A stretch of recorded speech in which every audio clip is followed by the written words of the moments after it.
Hi everyone, welcome again to Basic Philippine Law and your students channel. We are now on our series of lectures on property and land law. Now we will discuss co-ownership. Co-ownership is a special kind of ownership which has certain special characteristics or attributes which is not uh, which is special and which is peculiar only to this kind of special ownership. Okay, so Article 44, 484 of the Civil Code tells us that there is co-ownership whenever an ownership of an undivided thing or right belongs to different persons. So for co-ownership to exist, there has to be two things. Okay, first, there is an undivided thing or right. And then second, there is a plurality of owners. So there is more than one owner. So in default of contracts or of special provisions, co-ownership shall be governed by the provisions of this title. Co-ownership is a kind of ownership which exists whenever an undivided thing or right belongs to different persons. There is plurality of owners of a single thing or right. There are different sources of co-ownership. It may come from law, such as the absolute community of spouses, or the hidden treasure where the finder and the owner of the land are different persons. So the basis of the co-ownership is law, or the statute itself. It may also come from contracts, such as when two or more persons, for example, purchase jointly a lot, for example. Succession, when there are two or more heirs which inherited a certain property. Donation, when there are two or more donees of a single property. Intellectual creation, when there are two or more artists or authors of a single book or single work of art. Occupancy, when there are two or more persons who bought a wild animal. So these are the sources of co-ownership. Okay, just like in ordinary ownership, a co-ownership has certain rights as well as obligations. The co-owner's rights are as follows. Article 493, each co-owner shall have full ownership of his part and of the fruits and benefits pertaining thereto, and he may therefore alienate, assign, or mortgage it, and even substitute another person in its enjoyment, except when personal rights are involved. But the effect of the alienation or the mortgage with respect to the co-owners shall be limited to that portion which may be allotted to him in the division upon the termination of the co-ownership. So first right of a co-owner, he has the right to alienate, meaning to sell, assign, or mortgage, and even substitute another person in its enjoyment. Okay, so a co-owner is the owner of the entire thing in common, but he is also the exclusive owner of his ideal share in the co-ownership. So if, for example, there are 10 co-owners of a 10,000 square meter lot, each of them is the full and exclusive owner of the 1,000 square meter ideal portion of the lot. Okay, but they are the co-owners of the entire 10,000 square meter land.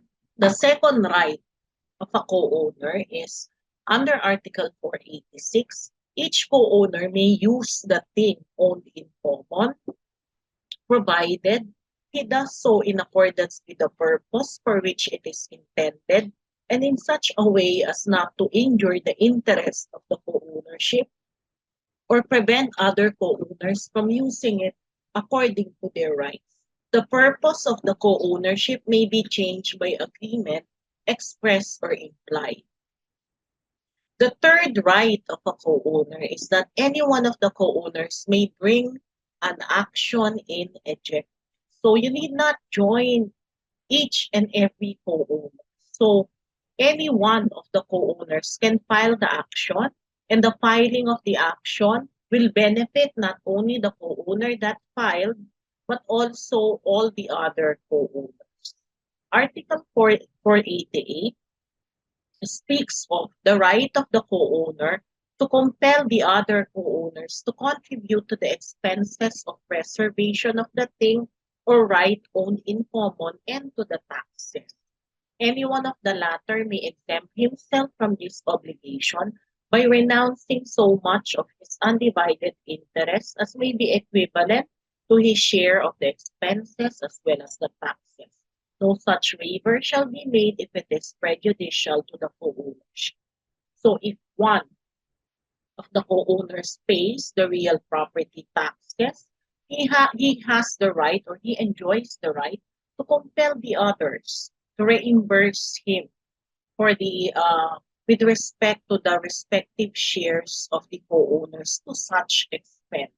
So if one of the co-owners, for example, filed a case, for example, to defend the property or to vindicate the property, such as an action for recovery of possession or an action to quiet title, then the expenses for the said litigation may be reimbursed by the co-owner who advanced the same from the other co-owners in accordance with their share in the co-ownership. Okay, Reyes versus Garcia. So in this case, Reynaldo claimed that Julian Reyes is the owner of an unregistered parcel of land. The heirs of Julian executed a partition. A petitioner filed a complaint for recovery of ownership, quieting of title against the spouses Garcia, alleging that the deed of sale is void since Isidoro is not the true and real owner of the subject property. Isidoro, as one of the heirs of Julian, has the right to alienate his pro indiviso share in the co-owned property even without the consent of the other co-heirs. So again, one of the special characteristics of co-ownership is that you are the owner of your ideal share. And with respect to that ideal share, you can sell it. Okay? You can alienate it. You can substitute another in your place. Why? Because you are the exclusive owner of that ideal share and you do not need the consent of the other co-owners, okay, for you to be able to sell that share. Okay, Isidoro's sale of the remaining half of the subject property will only affect his own share, but not those of the other co-owners who did not consent to the sale. The spouses Garcia will only get Isidoro's undivided share in the subject property. Okay? The appropriate remedy is not the nullification of sale or for the recovery of the thing owned, but a division of the common property. The fact that the sale executed by Isidoro in favor of the spouses Garcia was made prior to the partition will not render the deed of sale null and void. Nonetheless, despite the validity of the sale, the spouses Garcia only acquired Isidoro's intuit interest in the subject property and not a definite portion thereof. However, the only limitation when one of the co-owners sells his ideal share is that the vendi is substituted to the selling to the vendor co-owner. Okay, and he only acquires the portion that may be adjudicated to the selling co-owner upon partition of the co-owned property. Okay, Mabalo versus Mabuyo. In this case, the children of Raman discovered that their father had another heir named Rufino, which had a daughter named Segundina. So, Roman was the original owner. When he died, his children took over the property. However, his children discovered that Roman had they had a sibling out of wedlock. So the heirs of Roman demanded Mabalo to vacate the subject lot. Okay? In a co-ownership, a co-owner is an owner of the whole, and over the whole, he exercises the right of dominion. but he is at the same time the owner of a portion, which is truly abstract. The undivided interest of a co-owner is also referred to as the ideal or abstract quota or proportionate share. Concerning this undivided interest, the law made it certain that a co-owner's undivided interest could properly be the object of a contract of sale between the parties. What the co-owners may sell prior to partition are their ideal shares, not a definite portion of the co-owned property, owing to the fact that their respective shares are yet to be determined. Before the partition of a land or thing or held in common, no individual or co-owner can claim title to any definite portion thereof. The object of a sale is a definite portion of the subject lot. So in this case, what was sold was a definite portion. When a co-owner sells a specific portion of the common property before partition, the sale remains valid but is effective only to the extent of the share or interest of the co-owner therein. What will be affected by the sale is only the co-owner's proportionate share subject to the results of the partition. So the sale is still valid, however, not with respect to any definite portion, but only with respect to the share of the selling co-owner that may be adjudicated to the selling co-owner upon the partition of the co-owned property. Torres versus Lapini. In this case, Vicente filed a complaint for nullification of sale of real property by respondent Jesus, in favor of the petitioners. Allege that they, including Jesus, are co-owners of several parcels of land. However, okay, they um, they did not authorize Jesus to sell the co-owned property. So they did not give him a special power of attorney to sell the co-owned property. However, Jesus sold his portion, his ideal share, um, or undivided interest in the co-owned property. Now the issue is whether Jesus as a co-owner can validly sell a portion of the property he co-owns in favor of a third person despite the withdrawal of authority by the other co-owners. A co-owner is an owner of the whole, and over the whole he exercises the right of dominion. But he is at the same time the owner of a portion which is truly abstract.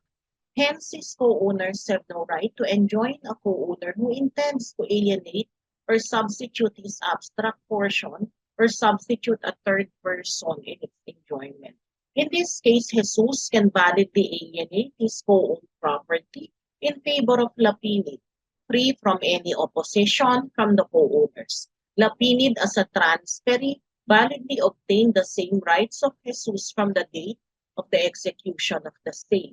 Thus, from the perfection of the sale, Lapinid eventually became a co-owner of the property. However, in case he disposes his share before partition, such disposition does not make the sale void. What will be affected is only his proportionate share, subject to the results of the partition. The co-owners who did not give their consent to the sale stand to be unaffected by the alienation. Whether the disposition involves an abstract or concrete portion of the co-owned property, the sale remains valid. Roll versus Racho. So in this case, Isabel alleged that her brother, Loreto, was the registered owner of a parcel of land. Loreto died without any issue, thus leaving his siblings as his intestate heir. However, Isabel discovered that the land was subdivided into several lots, and petitioners made it appear that Loreto sold to them the subdivided lots through a deed of sale. So in this case, the execution of the extrajudicial partition with sale was without the knowledge and consent of Isabel. Sale of a definite portion of a co-owned property requires the consent of all the co-owners. Without such unanimous consent, a co-owner can only convey his undivided aliquot interest over co-owned property. He or she has no right to divide and thereafter convey definite portions thereof. For the alienation of a definite portion of co-owned property, it must be with the consent of all the co-owners. However, the alienations of definite portions was without the knowledge and consent of Isabel. So, Fausto, Chita, Maria, and Isabel are free to dispose of their undivided aliquot shares, which shall be limited to the portion that may be allotted to them upon partition. Before an actual partition of an estate, an heir can only alienate his successional rights or undivided interest and not specific portions thereof. Since Isabel has no knowledge and thus did not give her consent, she retained her one-fourth inchoate interest over the parcel of land. Okay, remember that selling of definite portions of co-owned property is not allowed until after partition of the realty. Okay, if the heirs sold or if several co-owners sold a specific portion of co-owned property, that sale remained valid. However, with respect to the co-owner who did not give his consent to the said sale, okay, that sale is not valid as against her. And also, the sale of specific portions is subject to the results of the partition. Meaning, if it turned out that the definite portion was not the portion that was allotted to the selling co-owner, then the Bendy will only acquire that portion which is subsequently allotted to the selling co-owner. Okay? Tabasondra versus Constantino. This is a case for partition and accounting and focuses on the right of two of the co-owners to alienate their shares before the actual division of the property. So they claim that the parcels of land are owned in common and that the defendants did not give them the share in the fruits thereof. The defendant appellants aver that they do not object to a partition, provided that the same should be made only with respect to Cornelio's share. They contended that they already own the shares of Valentina in the subject land by virtue of a deed of absolute sale. We uphold the right of Valentina and Valeriana to alienate their pro-indiviso shares to Sebastian and Tarsila, even without the knowledge or consent of their co-owner Cornelio, because the alienation covered the disposition of only their respective interests in the common property. As a result of Valentina and Valeriana's alienation in favor of Sebastian of their pro-indiviso shares in the three lots, Sebastian and Tarsila became co-owners of the 100,352 square meter property. Okay, again, we underscore the right of each co-owner to sell their respective pro-indiviso shares. Now we go to the case of Paul Tan versus Court of Appeals. So in this case, Agatona died and left two parcels of land to her two sons, Donato and Pascual. Okay, Pascual died leaving several children, the private respondents. Donato's sole offspring was petitioner Juliana. So Donato executed an affidavit of declaration of heirship, extrajudicially adjudicating unto himself a parcel of land. Okay, thus a title was issued on his name. Okay, however, as regards another other parcel of land, Donato executed a deed of sale in favor of his daughter, Juliana. Respondent children of Pascual filed a complaint to partition the properties plus damages. So Donato and Pascual were therefore co-owners of the estate left by their mother, as no partition was ever made. When Donato sold to Juliana the parcel of land, he was only a co-owner with the respondent, and as such, he could only sell that portion which may be allotted to him upon partition. So it did not vest ownership of the entire land with the buyer, but transferred only the seller's pro indiviso share in the property, and consequently made the buyer a co-owner of the land until it is partitioned. However, the redemption of the land made by Juliana did not terminate the co-ownership, nor give her title to the entire land subject of co-ownership. Although petitioner Juliana did not acquire ownership over the entire lot by virtue of the redemption she made, she did not acquire the right to be reimbursed for half of the redemption price she paid to the provincial government. So until reimbursed, Juliana holds a lien upon the subject property. So it speaks of the right of the co-owner to be reimbursed of the expenses for the necessary preservation of the land. Okay? Bangog versus De La Cruz. Okay? George alleged that he was the registered owner of a parcel of land which he acquired by inheritance from his father. During the lifetime of Severino, the petitioner asked permission to temporarily build a house on a vacant portion of the property. George demanded that the petitioners vacate the portion of the property. Considering that Cayetana had other heirs, the adjudication made by George's father of the subject property was invalid. The fact that Cayetana left 7 children and the deed of reconveyance mentioning that Severino was holding in trust the land left by Cayetana, which included the children of his sibling, proved that a co-ownership existed among the children of Cayetana. When Cayetana died, the mothers of petitioners Rufina and Juliana, who were Cayetana's children, became co-owners. Petitioners being recognized provisionally as co-owners cannot be ejected from the subject property by respondent George, who is himself a co-owner. So again, one of the rights of a co-owner, the right to use the property. If you are a co-owner, another co-owner cannot eject you because it would be a violation of your right to use the property. A co-owner's right is proportional to his share in the undivided co-owned property that is on equal footing with the other co-owners. Such being the nature of a co-owner's right, petitioners have no right to possess the property better than that of respondent George. Petitioners as co-owners should be allowed to use the thing owned in common to the extent that they do not injure the interest of the co-ownership or prevent the other co-owners from using it according to their rights. Until the land previously owned by Cayetana is partitioned, they cannot be ejected therefrom. Okay? Peguia versus Court of Appeals. Again, this speaks of the right to use the property. The subject fish pond was co-owned by Primitiva and Lorenza.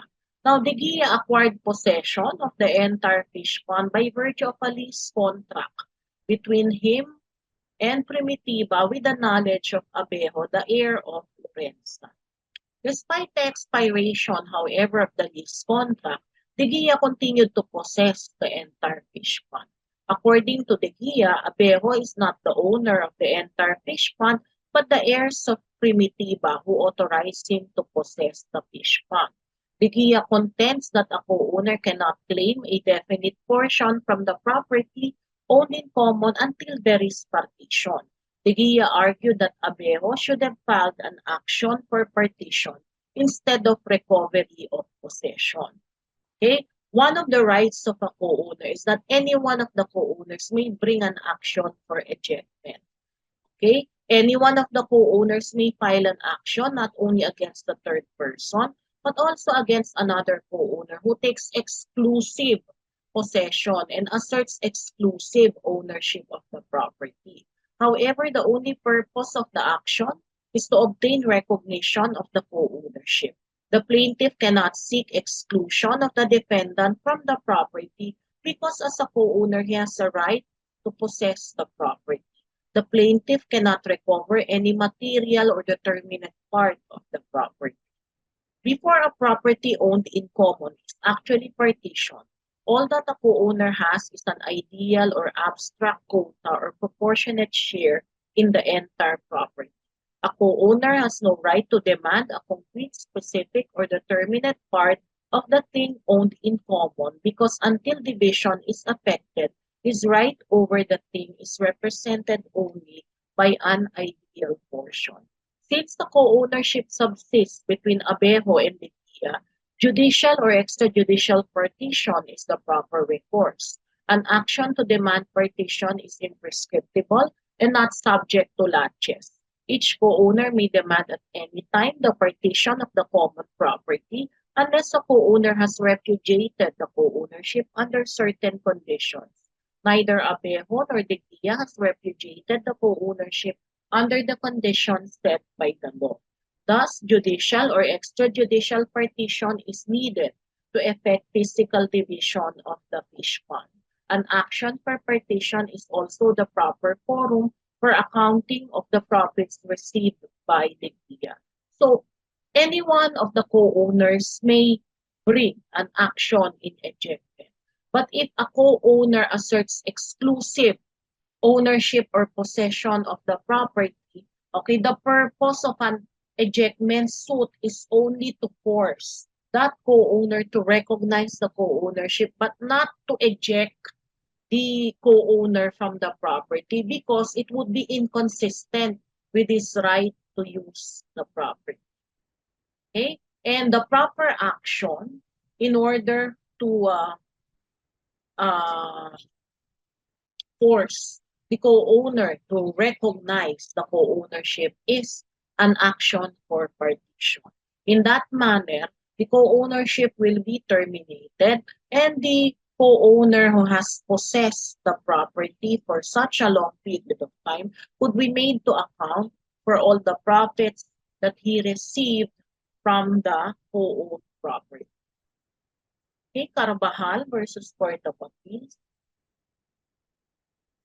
In this case, a complaint for ejectment and recovery of a parcel of land which was inherited from their parents by the Estique children. Two of them, Evaristo and Estefanio, was filed by the private respondent spouses against the petitioner who is an occupant thereof. Both sales were made while the petition for partition is pending. The action for ejectment and recovery of possession filed by the respondents is premature, for what must be settled first is the action for partition. Without partition, either by agreement between the parties or by a judicial proceeding, a co-heir cannot dispose a specific portion of the estate. For where there are two or more heirs, the whole estate of the decedent is before its partition owned in common by the heirs. He has the right to sell or alienate a concrete, specific, or determined. He has no right to alienate a concrete or determinate part of the thing in common to the exclusion of the other co-owners because his right is represented by an abstract or ideal portion without any physical adjudication. What a co-owner may dispose is only his undivided aliquot share, which shall be limited to the portion that may be allotted to him upon partition. So the fact that the sale was executed by Evaristo in favor of the respondents and the sale executed by Estefanio in favor of the petitioner were made before the partition does not annul or invalidate the deeds of sale. Both of them are valid.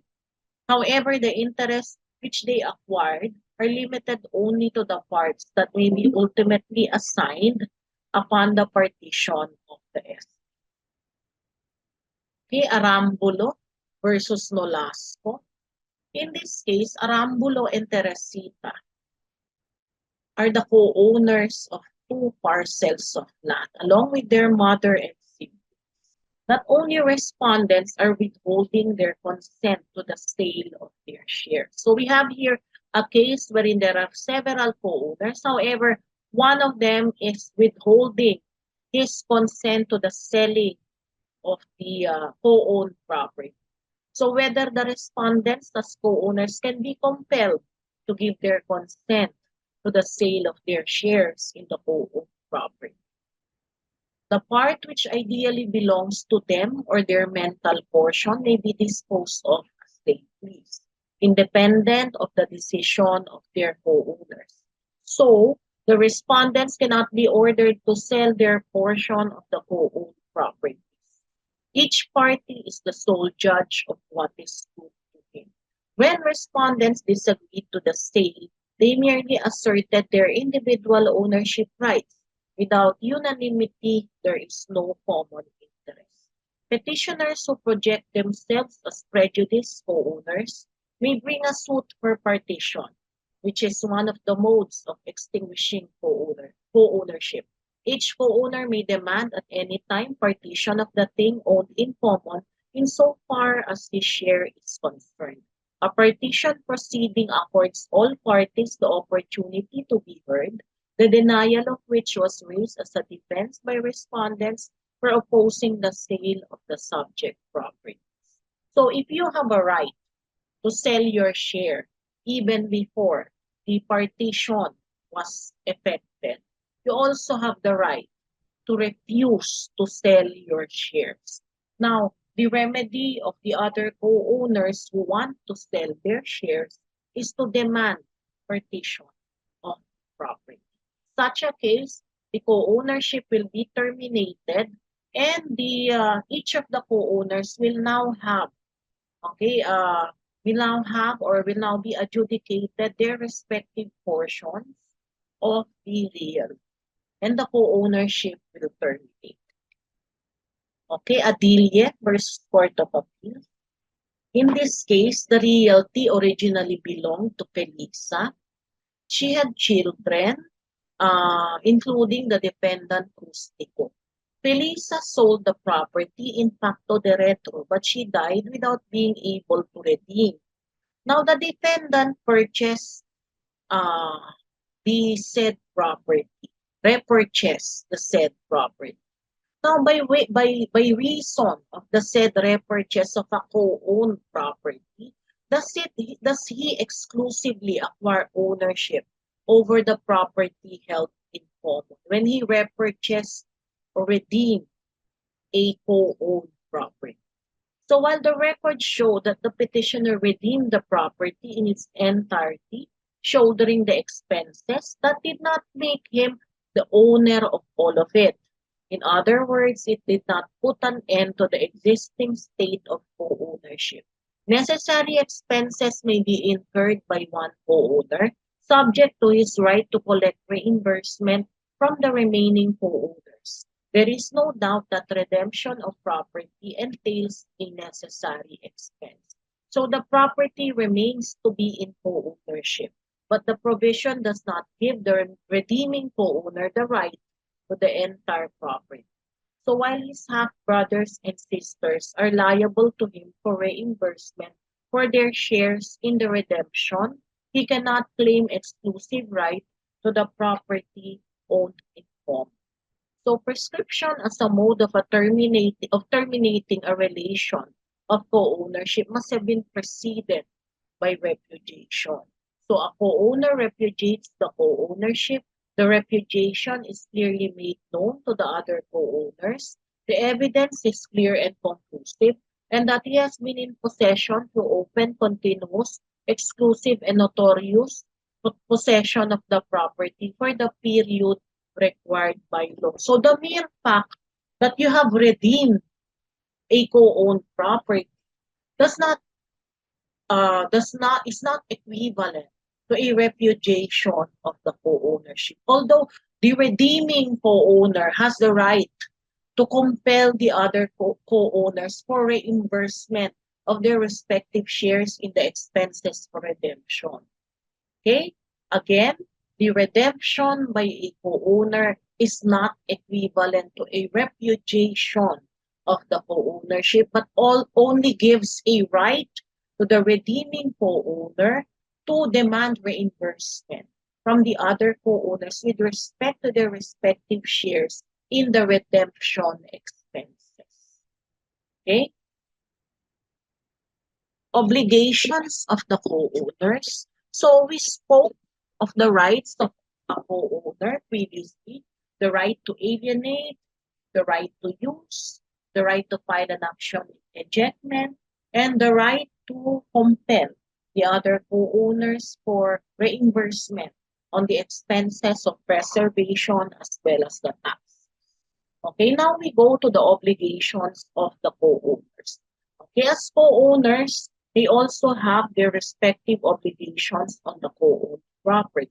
Article 485 tells us the share of the co-owners in the benefits as well as in the charges shall be proportional to their respective interests.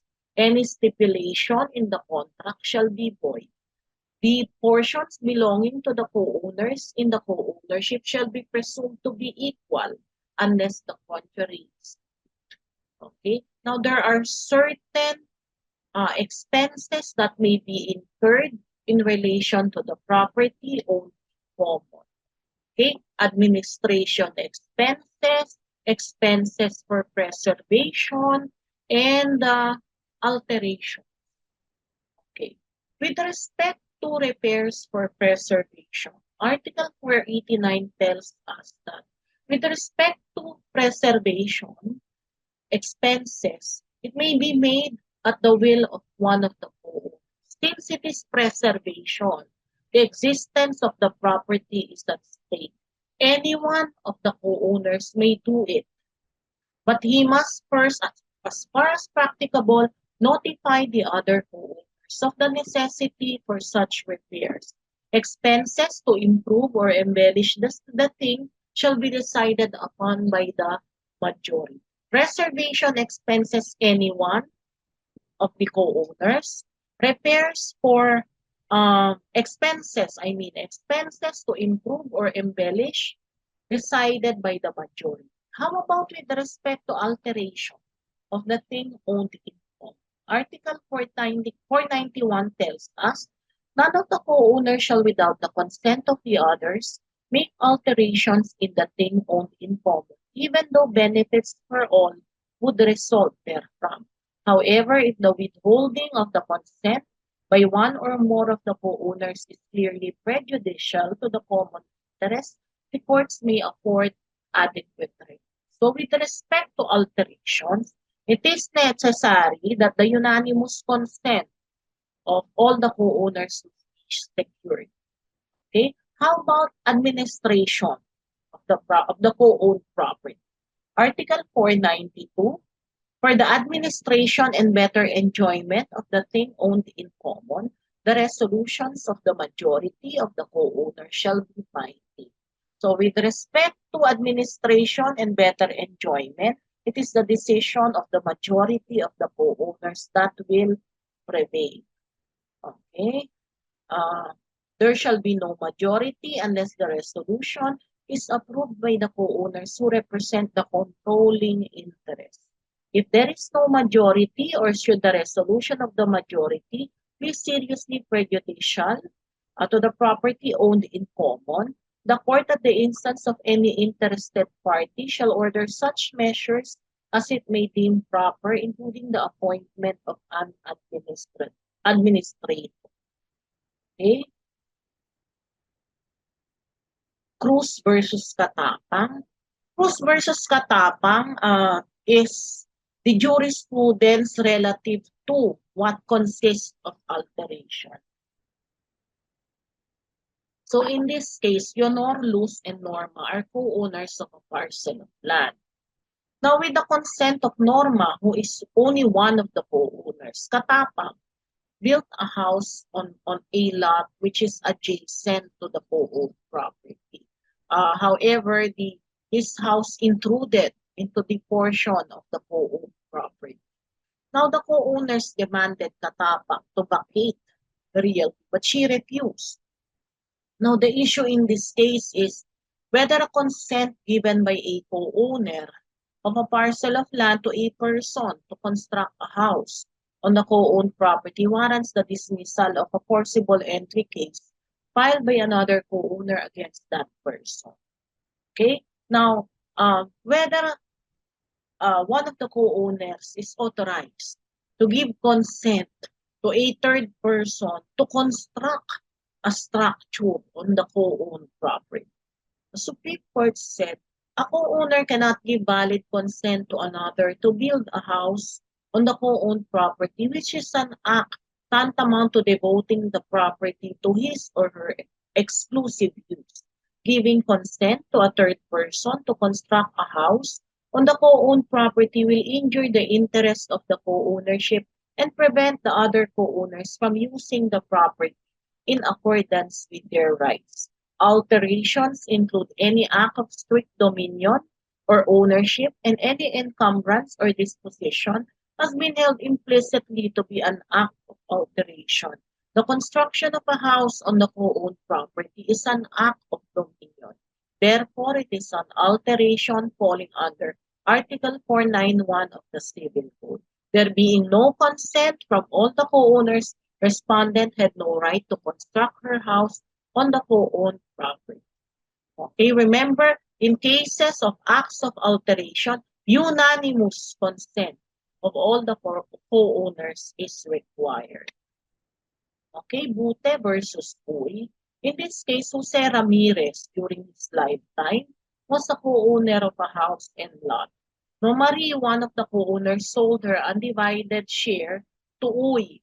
So a new title was issued in the name of the vendee as well as the other co-owners. Okay, whether or not plaintiff appellant having been bequeathed one-third of the free portion of the estate of Jose Ramirez can exercise the right of legal redemption over the 1/6 share sold by Marie pending the final distribution of her share in the testate proceedings. A co-owner of an undivided share is necessarily a co-owner of the whole. Wherefore, any one of the Ramirez shares became entitled to exercise the right of legal redemption. So all that the law requires is that the legal redemptioner should be a co-owner at the time the undivided share of another co-owner is sold to a stranger.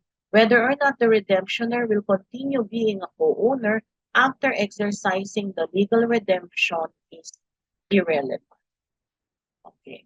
Now we go to termination of co-ownership. How is co-ownership terminated? It is now well settled that when you redeemed or repurchased the co-owned property, it does not terminate the co-ownership. So what terminates now the co-ownership? No co-owner shall be obliged to remain in the co-ownership. Each co-owner may demand at any time the partition of the thing owned in common, insofar as his share is concerned. Nevertheless, an agreement to keep the thing undivided for a certain period of time not exceeding 10 years shall be valid. The term may be extended by a new agreement. A donor or testator may prohibit partition for a period which shall not exceed 20 years. Neither shall there be any partition when it is prohibited by law. No prescription shall run in favor of a co-owner or co-heir against his co-owners or co-heirs so long as he expressly or impliedly recognizes the co-ownership. So the only way to terminate the co-ownership is through partition of the thing owned in common. Okay? You may prohibit the partition of the property if you agree, if the co-owners agree among themselves, but such prohibition shall not exceed 10 years, subject to renewal. If it is donation, if the co-owned property is donated or is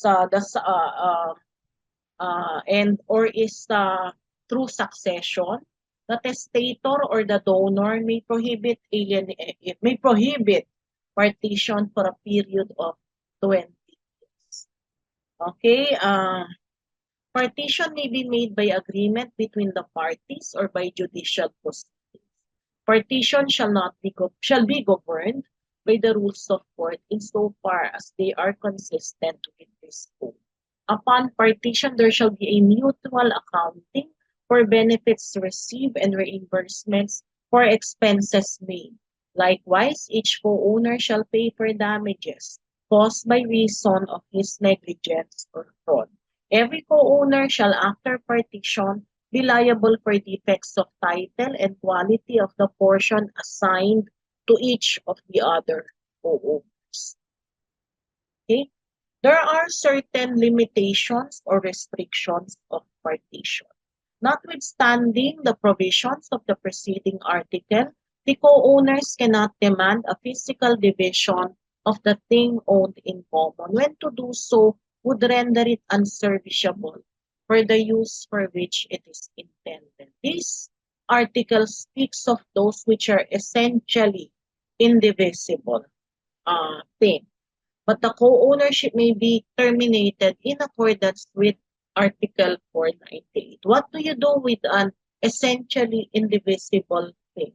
Whenever the thing is essentially indivisible and the co-owners cannot agree that it be allotted to one of them, who shall indemnify the others, it shall be sold and the proceeds distributed. Article 499, the partition of a thing owned in common shall not prejudice third persons who shall retain the rights of mortgage, servitude, or any other real rights belonging to them before the division was made. Personal rights pertaining to third persons against the co-ownership shall also remain in force notwithstanding the partition. Article 497, the creditors or assignees of the co-owners may take part in the division of the thing owned in common and object to its being effected without their concurrence, but they cannot impugn any partition already executed unless there is fraud or in case it was made notwithstanding a formal opposition presented to prevent it, without prejudice to the right of the debtor or assignor to maintain its validity. In this case, petitioner and her siblings inherited from their father the parcel of land. Prior to any partition, Eliseo sold a portion of his share. Now, Fe Eliseo, Jose, and Gloria executed a deed of extrajudicial partition to divide their father's estate. The partition resulted in the portions earlier sold by Eliseo to the respondent being adjudicated to the petitioner instead of to Eliseo. So, again, with respect to co-owned property, you cannot alienate or sell a definite or specific portion because it is always subject to the risk that when the property is divided or partitioned, that specific portion which was sold to the vendee is not the property which is allotted to the selling co-owner. So when Eliseo sold the disputed property, he was only a co-owner along with his siblings and could only sell that portion that would be allotted to him upon the termination of the co-ownership.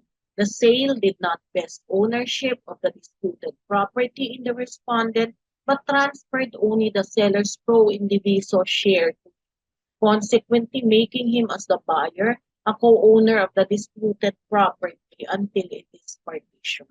He could have availed himself of the rights reserved to him by law, particularly the right to take an active part in the partition and to object to the partition if he wanted to.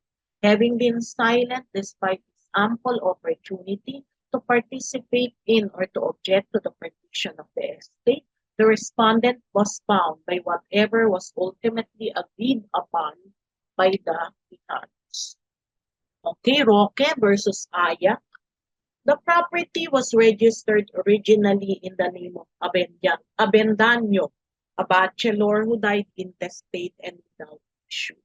So the co-owners, Iluminada et al., transferred their collective and undivided 3/4 share to the respondent. Okay. Petitioner alleged that as co-owner, she had a right to seek partition of the property, that she could not be compelled to remain in the co-ownership. An action for partition, which is typically brought by a person claiming to be a co-owner of a specified property against a defendant whom the plaintiff recognizes to be co-owners, may be seen to present simultaneously two principal issues. First, there is the issue of whether the plaintiff is indeed a co-owner. And second, assuming that the plaintiff successfully meets the first issue, The second issue is how the property is to be divided between the plaintiff and the defendants. If the court finds that the defendants do not dispute the status of the plaintiff as a co-owner, the court can proceed to the actual partitioning of the property. In case the defendants assert exclusive title in themselves adverse to the plaintiff, the court should not dismiss the plaintiff's action for partition, but in the exercise of its general jurisdiction, resolve the question of whether the plaintiff is a co-owner or not.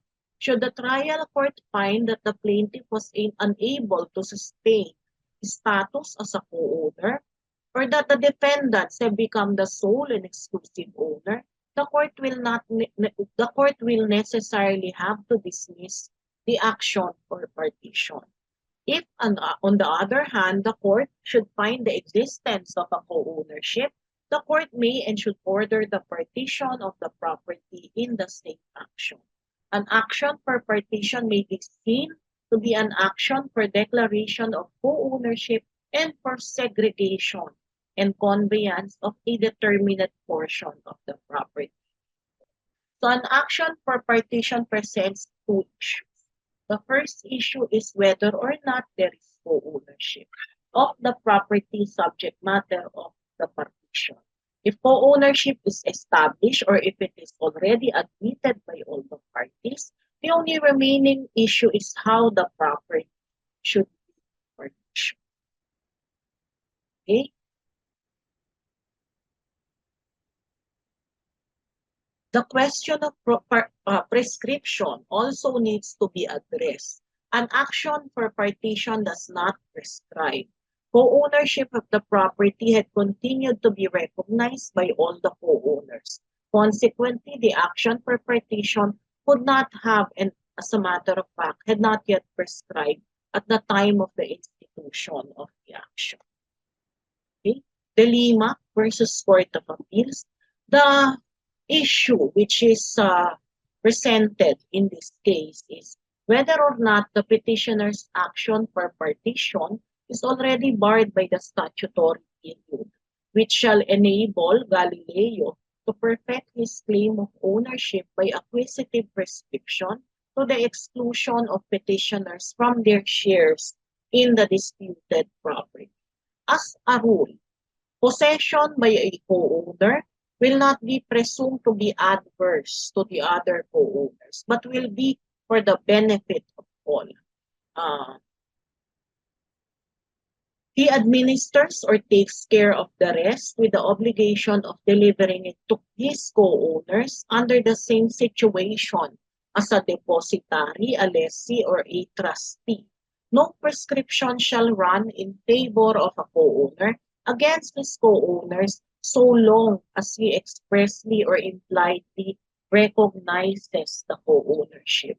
So from the moment one of the co-owners claims that he is the absolute and exclusive owner of the properties and denies others of any share therein, the question involved is no longer one of partition, but of ownership. In such a case, the imprescriptibility of the action for partition can no longer be invoked or applied when one of the co-owners had adversely possessed the property as exclusive owner for a period sufficient to vest ownership by prescription.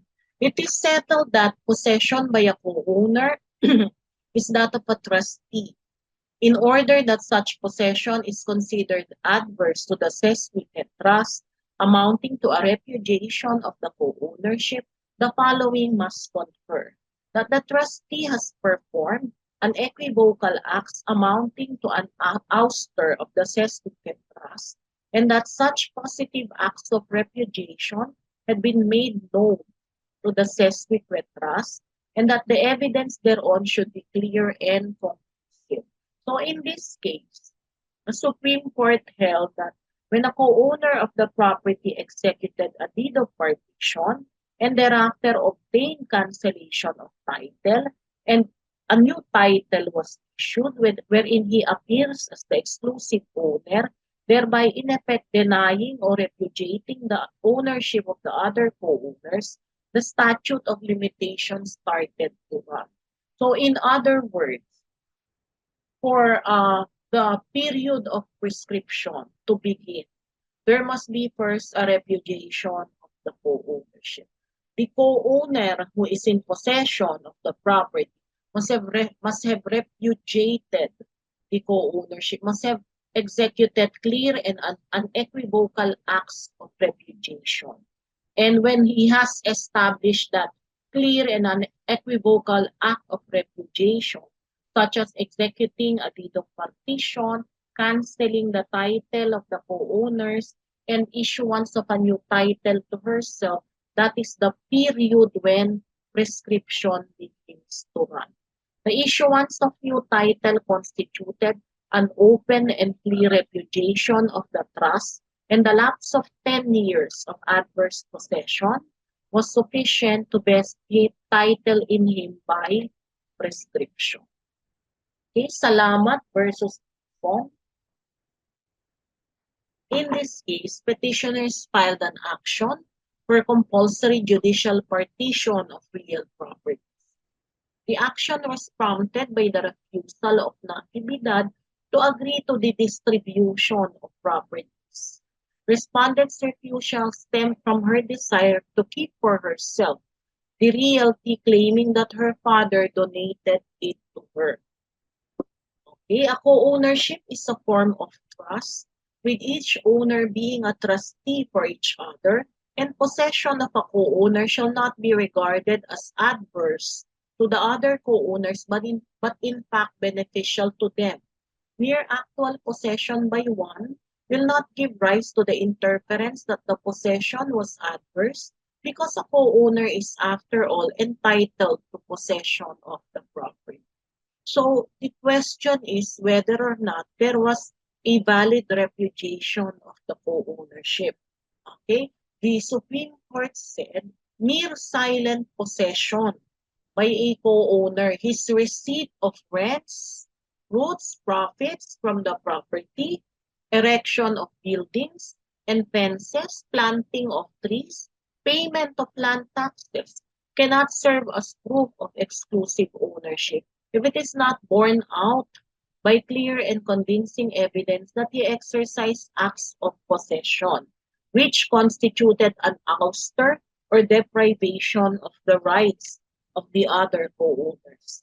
It is obvious from the foregoing that since respondent never made unequivocal acts of repudiation, she cannot acquire ownership over the said property through acquisitive prescription. The fact that the subject property is declared for taxation in the name of the respondent is of no moment. It is well settled that tax declarations are not conclusive evidence of ownership. Reyes versus Reyes. In this case, Leoncia and her 3 sons executed a deed whereby they sold the land to the spouses Francia, subject to the right of repurchase. Alejandro executed a kasulatan ng pagmamay-ari wherein he declared that he had acquired all the rights and interests of the heirs of spouses Francia, including the ownership of the property. After the vendors had failed to repurchase within the given period, it is true that Alejandro became a co-owner of the property by right of representation upon the death of his father. As a co-owner, however, his possession was like that of a trustee and was not regarded as adverse to his co-owners, but in fact beneficial to them. Alejandro, having earlier repudiated the co-ownership, acquired ownership of the property. The assertion of Alejandro is that he has already repudiated the co-ownership. So again, the Supreme Court enumerated the requirements for repudiation of co-ownership. However, the concurrence of the foregoing elements was not established in this case. For one, Alejandro did not have adverse and exclusive possession, as in fact the other co-owners continued to possess the real, and that his heirs occupied only a portion of it. Neither did the cancellation of the previous tax declarations, the previous co-owner, and the issuance of a new one in Alejandro's name and Alejandro's payment of realty taxes constitute repudiation ownership. So, mere silent possession, receiving of rents, payment of real property taxes, they are not acts which can be considered as a repudiation of the co-ownership.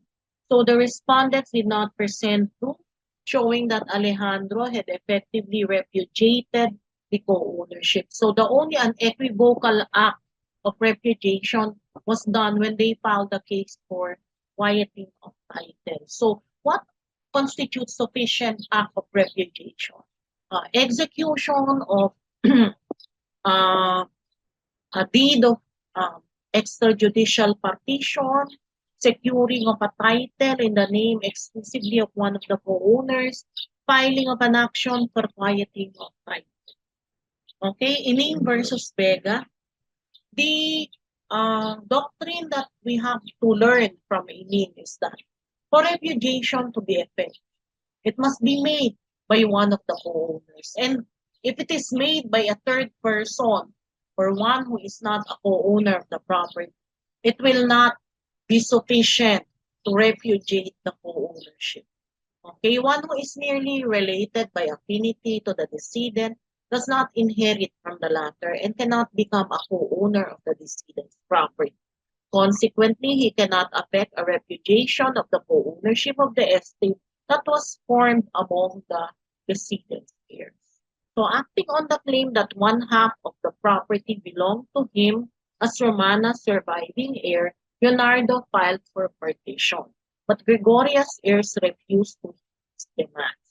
Since Leon died without issue, his heirs are his siblings, who inherited the property in equal shares. In turn, Romana's and Gregoria's share became entitled to the property upon the sisters' passing. While it may be argued that Lucimo performed acts that may be characterized as repudiation, the co-ownership, the fact that he is not a co-owner of the property, he is not an heir of Gregoria, he is merely Antipolo's son-in-law, being married to Antipolo's daughter, Theodora. Therefore, Lucimo is not a co-owner. Theodora is. Consequently, he cannot validly effect a repudiation of the co-ownership, which he was never part of. For this reason, prescription did not run adversely against Leonardo, and his right to seek a partition has not been lost. Okay? This is the last case. No, second to the last. Senisa versus Court of Appeal. The issue in this case is whether the registration of title to land in the name of one of the co-owners constituted a repudiation of the co-ownership for purposes of acquisitive prescription. That was answered in the affirmative in the case of De Lima versus Court of Appeals, which we have previously discussed.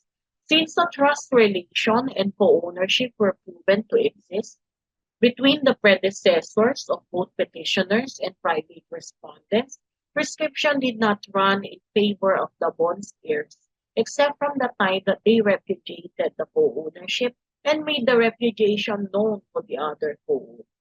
So the registration of lot number 627 in the name of Vicente Dabon created a trust in favor of his co-owner Jose Senisa and the latter's heirs.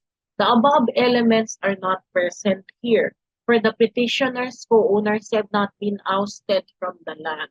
So they continue to possess their respective shares and they have been paying real property taxes thereon. So it was not considered as sufficient repudiation because although they have title were issued, however, the petitioners have not been ousted from the land, meaning that they continue to possess the property. This is the last case, Marta versus De La Vega. Okay, this case is governed by the rules on co-ownership since both parties are clearly co-owners of the disputed property, having inherited it from a common ancestor. In view of their lack of clear repudiation, duly communicated to the petitioners, private respondents cannot acquire the shares of the petitioners by prescription. The record in the office of the assessor is not a sufficient repudiation and communication contemplated by law. Neither may the private respondent's possession of the premises militate against petitioner's claim. After all, co-owners are entitled to be in possession of the premises. The existence of the co-ownership here argues against the theory of implied trust. For then a co-owner possesses co-owned property not in behalf of the other co-owners, but in his own behalf. So the record in the office of the assessor is not sufficient repudiation of co-ownership. So that is all for co-ownership. Thank you for listening.